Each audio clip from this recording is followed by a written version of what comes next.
Now here's how you can look at the calculator history on your iPhone or iPad. Let's talk about it, right? So before we get started, make sure you are subscribed to Foxtecc and you're not gonna miss tutorials like this one, right? So on the iPad, we recently got the calculator, which is kind of a new thing actually, but basically you can be inside of your regular calculator mode, and in order to check out like the history, just tap on the button in the top left corner to make more things show up. And this is basically gonna go to the history right away. So you're gonna scroll through all of the past like calculations and equations or whatever you were doing, and you'll be able to jump back to those numbers or whatever. Keep in mind, however, that your keyboard, the calculator, might be switched from the basic, which you are used to the scientific or even the math notes, right?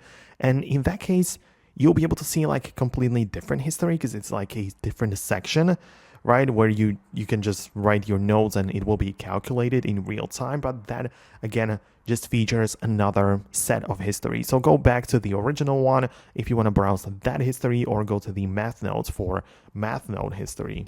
So I hope it all makes sense. I tried to cover all of the things which you need to know about it. So in case there are some more questions you have, leave them below. But most definitely stay tuned by subscribing so you never miss tutorials and videos like this one. Thanks a lot for watching, and I'll see you later in the next tutorials.